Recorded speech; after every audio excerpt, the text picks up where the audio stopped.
Supermarket secrets. So unjust. It's really saddening. From tomato sauces to fresh tomatoes. Inside China. The allegations there about forced labor are not true.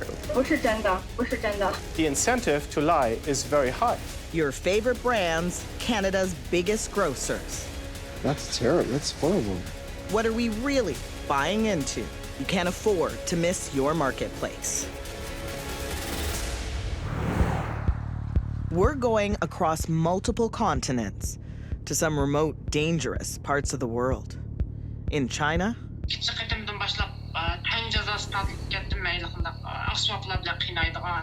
and Mexico. We're uncovering secrets about Canada's food supply. Be safe and keep us posted. Gracias. And we're looking at something many of us eat all the time. Tomatoes. The fresh kind, Product of Mexico. and all those sauces too. Made in Canada from domestic and imported ingredients. Double concentrated tomato paste. Product of Italy right there. The industry has some serious issues. Cases of forced labor, poor working conditions, exploitation. And we want to know which of your favorite brands are connected to these problems. Look here, product of India. One says product of Italy and one says packed in Italy. What you see isn't what you get, because the truth is not always on the label. All right. This label's pretty convincing. But first, You grab the tomato Yeah? and just twist. Oh, wow. Nice. we meet up with Chef Nick Liu. Here, try that. Yeah, fresh. He cares deeply about where his food comes from. Why is it important to have tomatoes go from garden right to table? You're shopping at a grocery store, you don't know where things are coming from. He picks them, packs them, and incorporates them into the menu at his restaurant, Dailo. There you go. Wow, this looks amazing. I need a moment. Nick only uses his own tomatoes.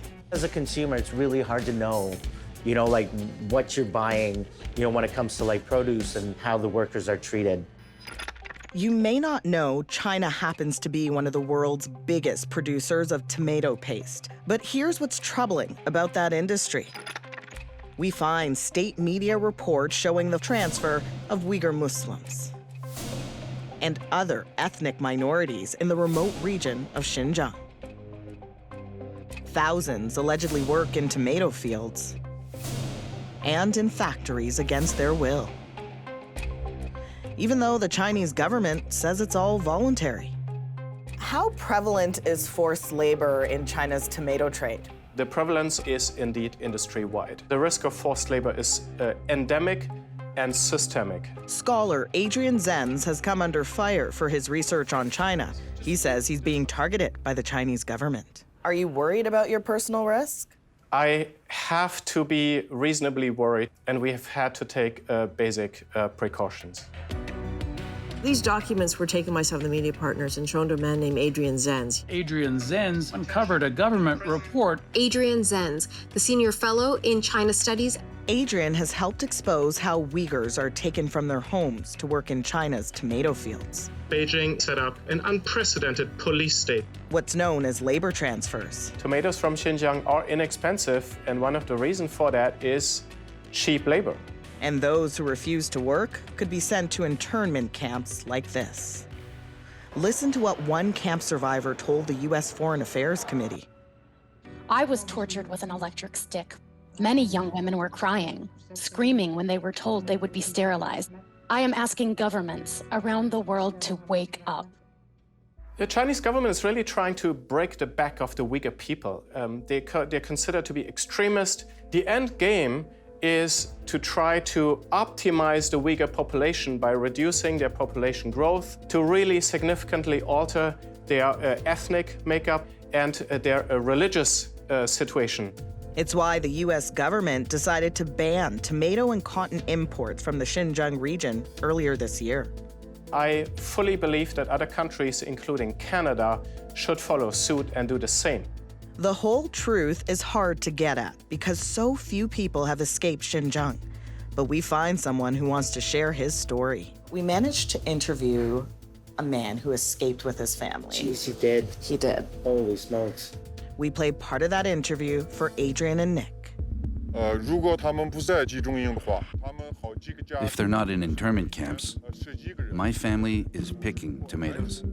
They are living under fear. Adil says he was a political prisoner in the late 90s, forced to do hard labor in fields. It was so hard, I thought I would die. We're changing his name and concealing his identity to protect him. They often have to recruit a lot of people to harvest those tomatoes. Most of the time, they didn't pay. He says his family back home is under constant threat of losing their land, facing a fine, or even worse. If someone doesn't pay a fine, could they go to jail? Yes, this is very common. Some of your family members were forced to pick tomatoes? Yes. It makes you furious. I mean, it's so unjust. It's really saddening. It's a horrible situation that just shouldn't be happening. The Chinese Communist Party has many ways to torture you. No one can escape their evil hands. This is so powerful, you know, when you research something and you see it, and then a person says it's happening. It's so important. Why is it so hard to hear from Uyghurs and what's going on really in the region? The flow of information is so incredibly controlled. Adrian says grocers need to know more about their supply chains. Companies that use tomato paste really need to take a really hard look. We're going to take a hard look ourselves, getting inside access to some of China's biggest tomato producers, posing as Canadian traders with the help of our art director and this website. So we'll call it Richmond Limited. I think we could use another image here. Yeah. Looks good. Competitively priced, highest quality. I think those are some key buzzwords. And it looks like it's ready to go. And then we set up 3 factory tours in Xinjiang. Hi, my name is Asha. Nice to meet you. Yeah, nice to meet you too. These companies think we're trying to purchase tomato paste. We're looking for about 1,500 to 2,000 tons. We can ship it to global market. Don't worry about that. They show us their factories and their fields. 陆续成熟，我们会陆续根据每个田的成熟程度，然后进行安排、进行集采这样的情况。Can they hold up a tomato for us to see? Very nice. Looks good. The rep at this company sure gives us a lot of info. Elevator for washing fresh tomatoes. But we notice a red flag. You have all your certifications? When they send us a hard copy, looks like a generic template. Certificate of completion, name and family name. They're blank forms, something anyone can find online. Back on our virtual tours, we ask outright about Uyghur workers. Are they local laborers in those fields, or are there any Uyghur workers? 不可能，因为我们工厂基本上没有他们的这个工人，他们不从事这一行。 A denial at first. Then they admit to using Uyghur farmers. Can you confirm the farmers that you deal with? 有。 Finally, the chilled. Another company tells us they've stopped using Uyghur workers this year. 我们也知道了，然后我们在临时工招用的时候，今年已经明确的规定，就是我们不招维族人当临时工，这样子的。Why is that? 就是因为今年有这个官方报道说维族人强制劳动啊这块的。 The allegations there about forced labor are not true, and they're not being treated unfairly. 不是真的，不是真的。 Okay. 一个媒体的一个宣传，对。 Propaganda. I mean, what else could they say? There's no way they could say, oh yeah, we are forced labor, right? The government would close them down. You know, these companies who operate in Xinjiang, they actually need to be on good terms with the government. We have documents showing at least 2 of these companies are coordinating the transfer of Uyghurs with Chinese authorities in the name of ethnic unity. the incentive to lie is very high. When we tell these companies we're journalists, they still say they don't use forced labor. And that blank certificate? The company says they didn't trust us. But the question remains, are these companies shipping their tomatoes here? To find out, we obtain exclusive shipping records and spend months tracking them. There are thousands and thousands of shipments. Get this. Big brands like Del Monte, Nestle, and Unilever are purchasing Xinjiang tomatoes for their international factories. We find these products on store shelves in Canada, including Loblaw's own T&T and Walmart. Product of India, Nestle. Product of the Philippines. Unilever, Pakistan. No mention of Chinese tomatoes or Xinjiang. We found all of these in our supermarkets. When I grew up in Germany, we had those brands. We know that these 3 companies have ordered tomatoes from Xinjiang. Is that concerning to you? That's much more shocking than anything I would have guessed. Thing is, companies don't have to disclose on the label where the tomatoes are grown. They only have to detail where the tomatoes are packaged. There definitely needs to be something done about our label laws. There's just too much that slides through the cracks. People should be able to be confident in the products that they buy. When we reach out, Del Monte confirms they use Xinjiang tomatoes, but say there's no worker exploitation. Nestle says they follow government regulations, and Unilever declines to comment. But these brands aren't the only ones. You can see right there Loblaw companies. Loblaw sells their own tomato products. Recognize this President's Choice sauce? Getting product from Ladoria in Italy. The Ladoria Group has distilled the goodness of the Mediterranean. Well, Loblaw's supplier, Ladoria, is based in Italy and a leading exporter of private brand tomato sauces. Constant focus on product quality. And we know they purchase tomatoes from Xinjiang. You can see it there. Italy to Montreal.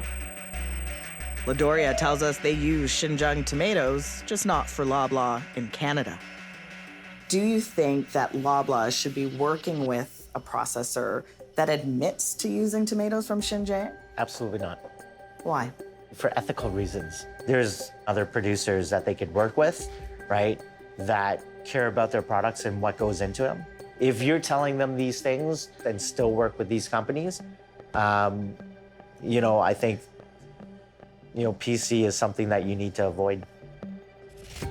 But after emails from us, Loblaw's supplier takes action, making a dramatic change. The supplier Ladoria tells us that they're going to stop using Xinjiang tomatoes. But the question is, why are they stopping only in the wake of a media investigation? This is just incredible. I think that's a significant failure in terms of ethical responsibility.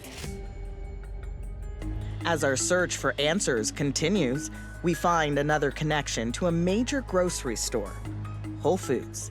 Their supplier, tomato sauce maker Petty, with a long list of international clients. Ogni pomodoro che si rispetti. They make this paste for Whole Foods.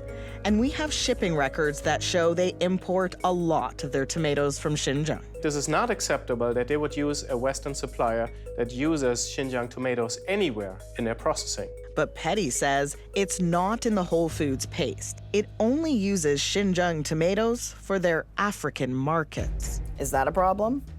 Yes, it is. It means that they are using a product that carries a high risk of forced labor, and then they say, we don't sell this to the West, but it's fine to sell it to Africans. As for Whole Foods, after we reach out to them, they take action too, removing their 365 paste from store shelves, as they put it, out of an abundance of caution. Take a look. They're all gone. And just days before this broadcast, they tell us they're cutting all ties with their supplier, Petty. I think supermarkets have the biggest responsibility out of them all, right? I mean, they are putting products on their shelves. If they have any type of moral compass, right, they won't hold these type of products in their stores. More food shock. Products of Mexico right there. You trust the labels? Well, I guess I have to, yeah. the truth behind this label.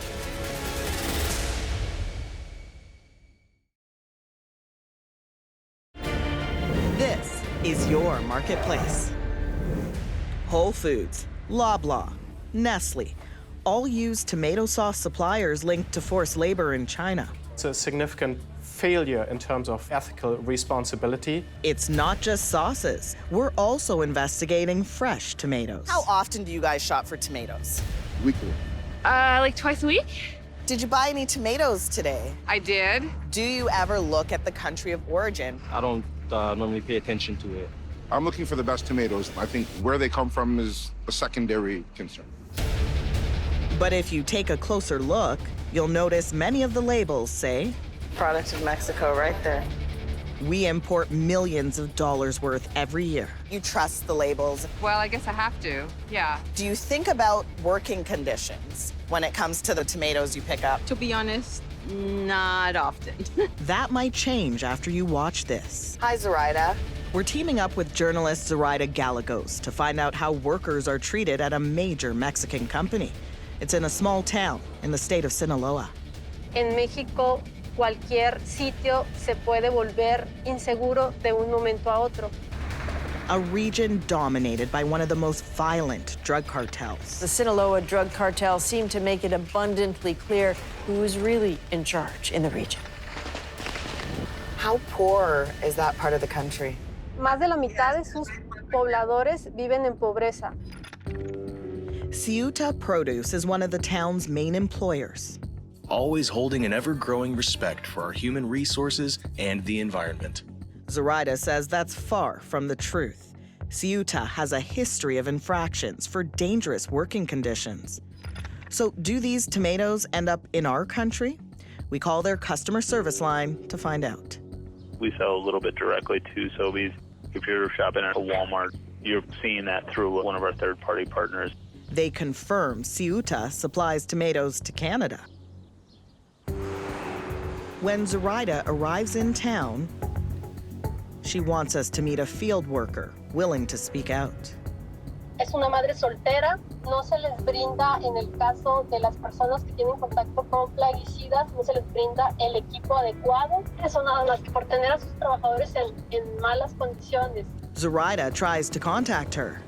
She's MIA. Fuimos a buscarla a su casa y ella no estaba.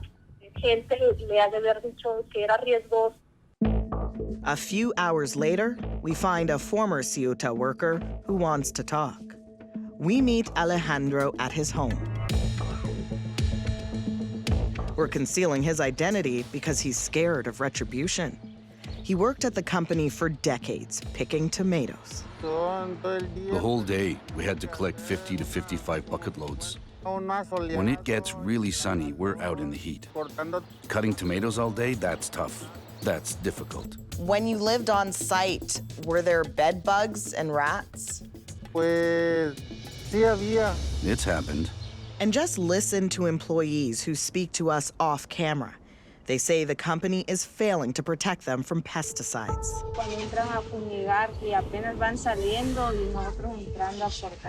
And they're working excessive hours.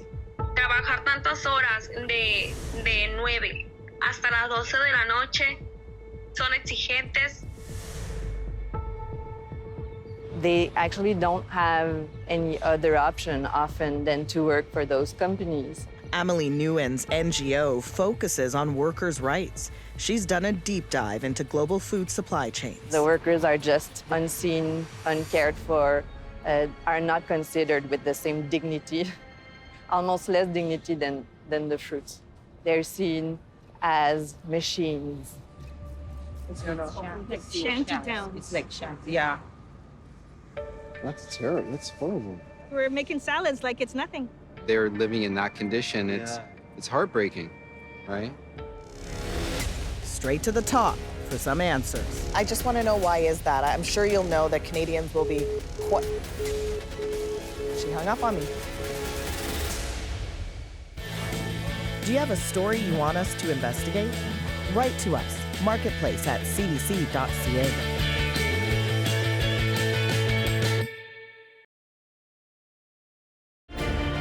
This is your marketplace. Where do these tomatoes come from? Product of Mexico right there. What supermarkets don't want you to know. That's terrible. That's horrible. We're making salads like it's nothing. We're investigating the poor working conditions at Ceuta in Sinaloa. They supply to Sobeys and Walmart. But Ceuta tells us these allegations do not represent the company's values, and they'll investigate. Sobeys says it's looking into the issue too. Walmart doesn't respond to our requests for comment. So we asked the industry group that represents them, the Retail Council of Canada, for an interview about Mexico and China. They say no multiple times. We try again outside their office. Our producers have been in touch with the Retail Council of Canada for quite a few weeks now, trying to get some kind of response to our investigation into Canada's food supply. We didn't have any comment on that. We think it would be beneficial for the Retail Council of Canada to speak with us on this issue. I don't have a comment at this point in time. Thank you. I just want to know, why is that? I'm sure you'll know that Canadians will be She hung up on me. With no help from the industry, how can we really know what we're buying?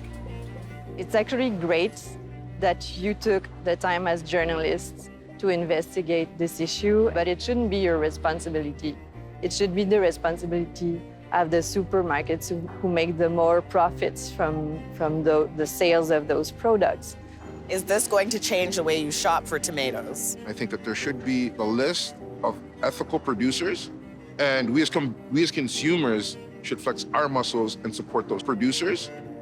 Information is power, so if you respect your consumer, then you should give us the information that we need to make good decisions about the products that we buy. And what message do you have then for grocers about this problem? Do better,